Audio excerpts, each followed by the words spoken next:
Hello my friends and welcome back to my channel. It's Deanna with Adventures of Deanna.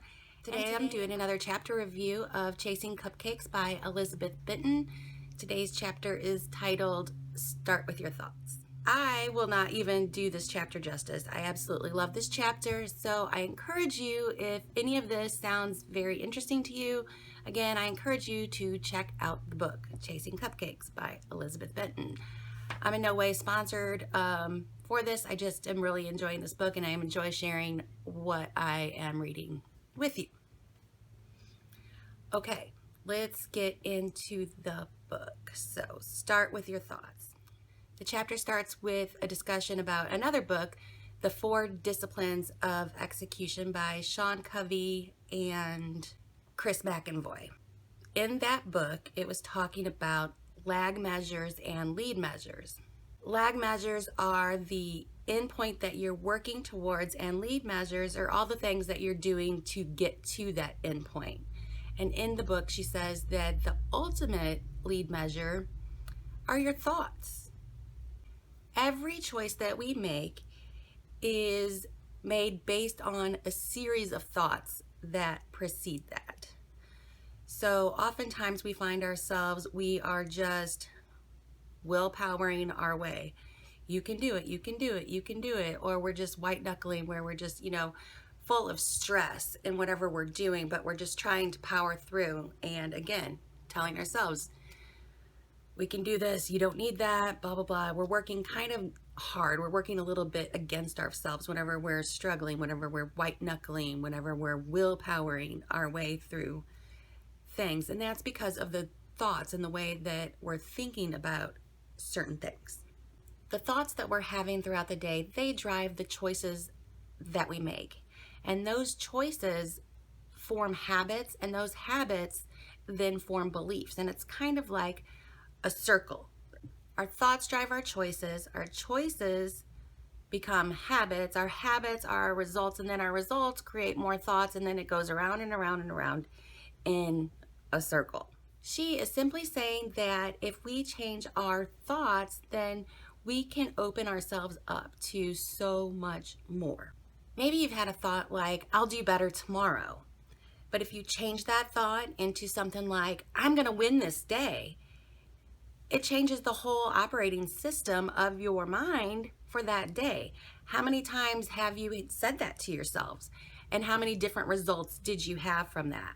Some days we think, I'm going to do better tomorrow, and then we reframe it completely in our head, and we're like, no, I can do better today just because, I went over my calories at lunch, or, didn't wait till my fasting window was open, whatever it is. It doesn't mean that I have to wait until tomorrow. We can change our thought about that. Sometimes we do have the thought, I'll do better tomorrow, and then we just go off the rails for the whole entire day.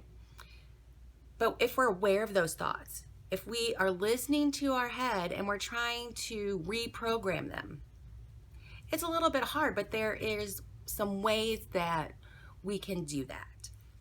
How do we do that? We just redirect our thoughts. There are 3 different ways that we can redirect our thoughts. There's a positive way, there's a neutral way, and then there's an empowering way that we can redirect the thoughts that we are having.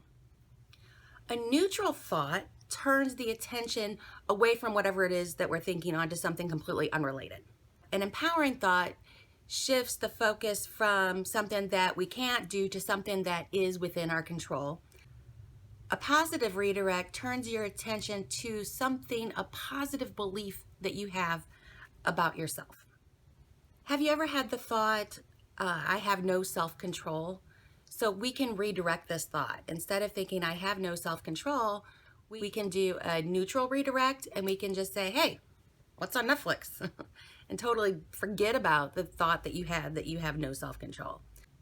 When you think I have no self-control, you can do a positive redirect, and instead of thinking about what you can't control, you can think to yourself, no, I do have self-control. I was able to weigh and measure my food out this morning. I didn't go all hog heaven, so that's not true. It's not true. And then an empowering redirect, whenever you think I have no self-control, it's like, no, I have total control. That's something that I used to think I have no control. Maybe you are an emotional eater and you're stressed out and you think, oh man, I just need a break. I'm gonna get a snack. So whenever you think that, oh, I'm so stressed out, I just need a break, I'm gonna get a snack, you can do a neutral redirect and think, oh, that's enough of that thinking, I'm just gonna go clean the house. You can do a positive redirect and you can say, you know what, I'm in total control. How is it that I can take a break without a snack? Redirect, empower and redirect, I'm in control of my choices. What can I choose differently in this moment? I love the idea of thought redirects. I think that they can be really helpful in order to change the way that we're thinking. Because if we're thinking these things, it can cause a cycle. So we think these things, we make certain choices, those choices become habits. We're telling ourselves, I have no self-control, then we choose to eat. And so the habit becomes that whenever we feel like we have no self-control, we eat.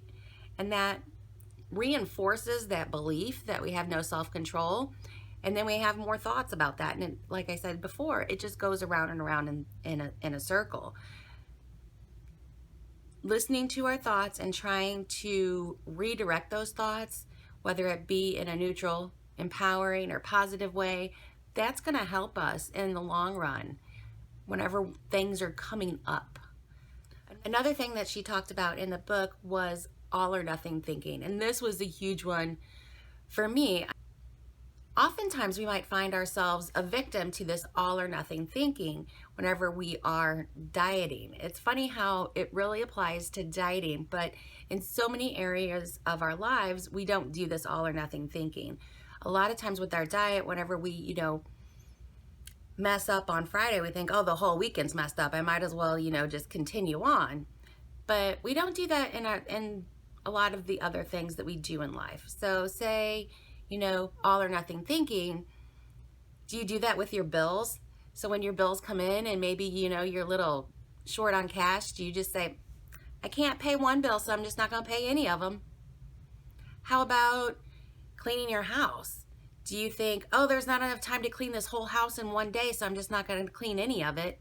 Or do you clean a portion of your house? So all or nothing thinking is big when it comes to diets. I see people doing it all the time, that whenever they have a bad day, they're just like, well, I'll get back on it tomorrow.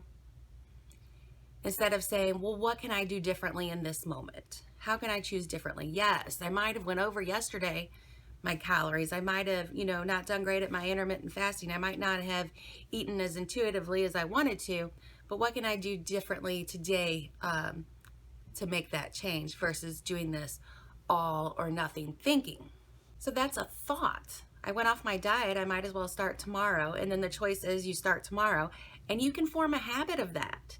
But we need to break that habit cycle. So instead of whenever you have that thought, redirect it in a different way, and then you can form new habits based on these new thoughts that we're creating for ourselves. So really, we just need to think about the middle whenever it comes to all or nothing thinking. There's the all, there's the nothing, and there's the middle. We do it in other areas of our lives. We just need to think about that middle when it comes to dieting. What kind of thoughts are you having that might be getting in the way of your progress? I'm too tired. I don't have enough time. One won't hurt.